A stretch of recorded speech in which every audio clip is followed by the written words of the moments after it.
This is the story of a planet with a star inside. The story begins with time. From time comes the fog, soaring solitary, fully known to itself. Given enough time, the fog begins dreaming.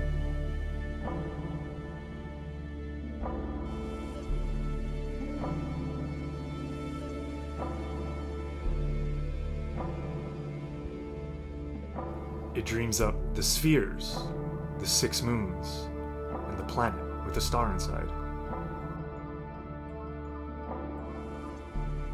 The spheres begin in bliss. Crystalline rings orbit the planet, emitting light and music. From this music, life first emerges, fully known to itself. Each soul has limitless ability to dream. In dreaming, they create civilizations of music on the rings. Each soul is nourished by the music, thus each soul is immortal. But the star inside the planet is not immortal. It grows in mass day by day, and one day its gravity grows so strong that it pulls the rings right out of the sky, cleaving the planet in two, creating a sheer wall of violet rock. A wall forever known as the spine.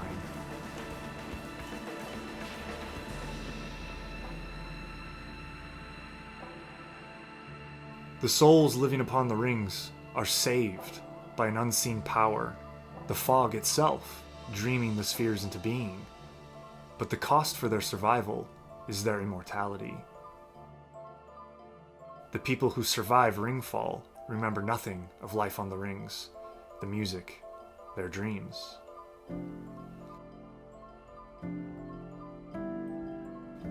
Life is no longer known to itself. History begins here, with the birth of mortal life upon the surface of the planet.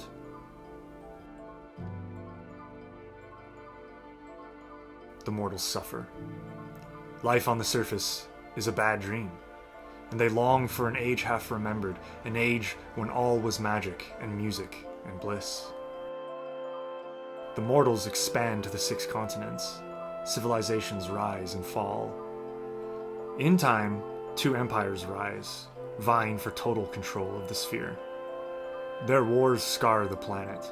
When the surface is rendered inhospitable, all life descends into the fractured underworld, the Nethers, where all souls are made artificially immortal and suffer aeons of torture, before, at the end of time, the star inside the planet becomes a raging fire, known as breir. Putting life out of its misery, breir consumes the planet, and the rings, and the moons, and even the sun, and then breir consumes itself. And that's it. That's the end of the story. But breir can't consume time. And from time, the fog returns to tell the tale again. But with every telling, there is a difference. In each telling, as though recalling the past one, mortals do a little better. They're a little kinder, braver, wiser. Each time, the apocalypse is delayed a little longer. Delayed, but never denied. In our telling, there are 7 souls that remain fully known to themselves. They remember the crystalline civilizations in the sky, the music of the spheres. They remember how to dream. And after Ringfall, they retain their immortality. They become the shepherds of the mortals, the ageless, the gods, the immortals. Of the 7, 6 are seen more often. Their powers are great, but everyone agrees. The 7th is the greatest of the 7. The 7th is the personification of the fog which dreams the spheres into being. They are the one who saves the mortals from death during Ringfall, then flees to their perch atop the highest peaks of the spine to meditate for the rest of the telling, witnessing without interfering. The immortals all want the same thing: to help the mortals wake up from their bad dream, to remind them of their innate immortality, their divinity, so that this telling will be the first in which the apocalypse is denied. Thus, the six immortals all share their knowledge with the mortals, teaching them how to dream while awake, founding the 6 schools of Maya, known as the 6 ways. But the power of the Maya of the 6 ways are not enough to change history. And no matter how wise, loving, or powerful a Maya may be, they too are mortal and governed by mortal whims. Corruption seeps back into the world. The 2 empires rise again, scarring the earth with their war. In our telling, the 6 immortals see the apocalypse looming on the horizon. They realize the telling is doomed. They congregate upon the spine and pray to the 7th to save the world. The 5th asks, 7th, will you hear our solemn plea? The 7th replies, I will listen. The 4th asks, how can we stop the apocalypse? The 7th replies, You cannot. The 3rd asks, Who can, if not us? The 7th replies, Only the mortals can. They must choose unity over war. The 2nd asks, Can we ease their suffering, at least? The 7th replies, The more you help, the less they will learn. The 6th asks, Will you do nothing? The 7th replies, Until the world is united as one, yes, I will do nothing. The 1st asks, What can we do? The 7th replies, You can hasten the apocalypse, but that is all. Then let's. says the 1st. Let's put an end to the suffering. No, Says the 6th. let's just sit here a little longer. We're better off hastening the next telling. The star inside the planet, Breck the New, is both end and beginning. It is the seed from which the next world will grow. The choices made in every moment are the seeds of the future world. We must let the telling play out, allow the mortals to learn all they can. Their disagreement cannot be resolved. In the skies over the world, the 1st and the 6th fight. Their battle is seen by mortals all over the sphere. It reshapes the world and strikes fear into every soul. The archipelago in the south is flooded. The cliffs in the north are gutted. And 6 great gaps open, huge holes in the center of each capital city that are portals leading down into the nethers. Things may go down the gaps, but nothing ever comes back. It is an event called the breaking of the world. Seeing how the world is being broken, the other immortals join the fight. The 5 together defeat the 1st, and they use their powers to seal him in the nethers forever. But the 7th is irate. The 7th tells the 5 that they have failed as shepherds of the mortals. How can they expect the mortals to unify if even they cannot? The 7th erases the memories of the 5, scattering them out into the world, no longer known to themselves. Before fleeing the world themselves to return to their perch atop the spine, the 7th leaves a promise with the prophets of Mian-Nahal that they will return one day to walk among the mortals. One last time when the world is ready to decide what fate it wants for itself. An event that the prophets call the choice. In the wake of the breaking, the 2 empires hold a conference. They declare a permanent truce.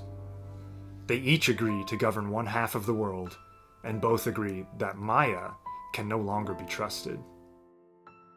They instate an agreement called the taboo of the Maya, which results in a global eradication of the last remnants of the 6 ways, ushering in an age that forgets how to dream. In the centuries following the taboo, the Maya fight a secret war for their survival. They fight to the last breath, for each way was entrusted with a divine gift. The very purpose of the 6 ways was always this, to prepare the way for the 7th's return, to protect their gifts. For each gift was given to them only for safekeeping. The gifts are to be granted back to the 7th when they incarnate and walk among the mortals at the end of time. But the 2 empires have no knowledge of this, no knowledge of the 7th return, no knowledge of the gifts. They wage their crusades with zealous abandon, slaying every Maya they can find, and destroying the gifts, not realizing that they are destroying their own savior's hopes. One by one, the ways fall. The Zoraxil of the first way are corrupted, their elixirs poured upon the rocks. The Yibochi of the second way are starved, their golden hauberk thrown in the lava. The Akashtet of the third way are indoctrinated, their silver circlet melted down. The Logai of the fifth way are imprisoned, their 5 rings sunk to the bottom of the sea. The Solakthir of the sixth way are murdered, their staff of blessed white wood broken.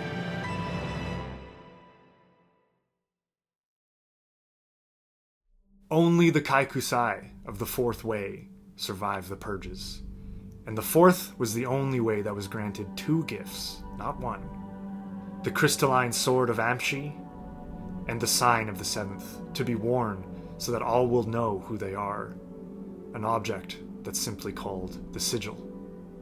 The Kaikusai survive by hiding themselves in unknown caves in the deep wilderness of the woods of Golgosa.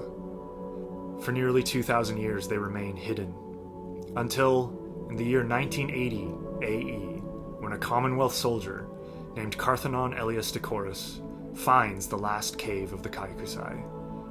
In a swift offensive, he and his army wipe out the remaining Kaikusai, and thus the last vestiges of the 6 ways of the Maya are gone forever. What becomes of the gifts of the fourth way remain a mystery. 2,000 years after the breaking of the world and the imprisonment of the first in the Nethers, he escapes. The first sends his chosen servants, who have trained for thousands of years in the furnaces of hell, to hunt for the mortal incarnation of the 7th, the Messiah who promised to return and redeem the world. The first is convinced he has found the 7th in a young mortal, a native woman living in the remote north of colonized Mechthanel. A woman who merely wants to be left alone so she can make her art. A woman named Fran. After being mistaken for the mortal incarnation of the 7th, Fran must seek training in the very last Maya academy in the sphere, an academy erected in secret, a school that teaches the synthesis of the 6 waves, a tradition known as the 7th way, a tradition that has awaited many millennia for her arrival, a tradition that invites her to play her role as the world's Messiah.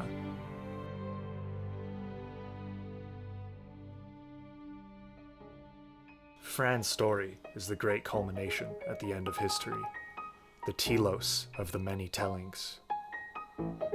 But before we get to her story, there are a number of mortals who shaped the history of this telling, who set the stage for the 7th's return. Together, I call this adventure the history of the spheres. My dream is to realize many stories in this world, in various media, animated TV series, live-action feature films, video games, and novels. It's a dream that has lived inside my head for 14 years, but now it lives inside your head too. And it's this idea of a shared dream that the word Maya refers to. It suggests that the world is nothing more than a shared dream, and thus, through the power of many people dreaming together, anything could be achieved. In that sense, you are already my collaborator, and for that, I thank you. I've already begun posting short stories in this world to my Substack, and will continue doing so as I prepare my first novel for publication. I invite you to continue dreaming with me. Subscribe here and to my Substack as more of this dream is revealed. And as always, blessings of the 7 upon you. Have a great day.